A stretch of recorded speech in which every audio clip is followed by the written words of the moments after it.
మిథున అయితే దేవా దగ్గరకు వస్తుంది. అయినా సరే దేవా మిథునాన్ని పట్టించుకోకుండా అక్కడే నిద్రపోతూ ఉంటాడు. అది చూసి మిథున అయితే దేవాన్ని తెలపడానికి వెళ్తే ఆయన నేనెందుకు వాడిని ముట్టుకోవడం అని చెప్పి అక్కడ ఉన్న ప్లేట్ని ఇలా ఎత్తి కింద పడేస్తుంది. పడేయగానే ఒక్కసారిగా పెద్ద సౌండ్ రావడంతో దేవకి ఒక్కసారిగా మెలకువ వస్తుంది. మెలకువ రాగానే అక్కడ ఉన్న మిథునని చూసి ఒక్కసారిగా షాక్ అయ్యి అమ్మో దెయ్యం దెయ్యం అంటూ దేవా అంటూ ఉంటాడు.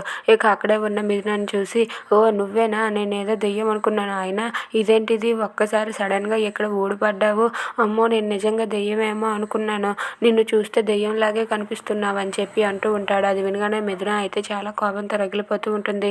అయినా ఏంటి ఈ టైంలో ఇక్కడ ప్రత్యక్షమయ్యావు, ఏంటో చెప్పు అని చెప్పి దేవా అంటూ ఉంటాడు. అది వినగానే మిథున అయితే అక్కడ దోమలు కరుస్తున్నాయి, నాకు చాలా చిరాకుగా ఉంది, నిద్ర పట్టడం లేదు అని చెప్పి అంటుంది. అది వినగానే దేవా అయితే అమ్మ దోమలు అన్నాక కరుస్తాయి, మనుషులు అన్నాక పొడుస్తారు, నువ్వు కూడా మమ్మల్ని దెయ్యంలా పట్టి పీడిస్తున్నావు కదా, మీ ఇంటికి వెళ్ళిపో అమ్మ మహాతల్లి అన్నా సరే వెళ్ళకన్నా ఇక్కడే మా ఇంట్లోనే దాపరించావు కదా దెయ్యంలా, మరి ఆ దోమలు వాటి పని అవి చేస్తాయి, నేనేం చేయను, వెళ్ళి పడుకో అని చెప్పి అంటాడు. అది వినగానే మిథున అయితే నేను పడుకోవడానికి అక్కడ కాయిల్ కూడా లేదు, కనీసం ఆ బెడ్షీట్ అయినా ఇవ్వు అని చెప్పి అంటుంది. అది వినగానే దేవా అయితే ఏంటి బెడ్షీట్ ఇవ్వాలా, మరి నీకు ఇస్తే నేనేం చెయ్యాలి మహాతల్లి, అమ్మో నేను గట్ట ఇవ్వను, నువ్వు ఇక్కడ నుండి వెళ్ళిపో అమ్మ మహాతల్లి అని చెప్పి అంటూ ఉంటాడు.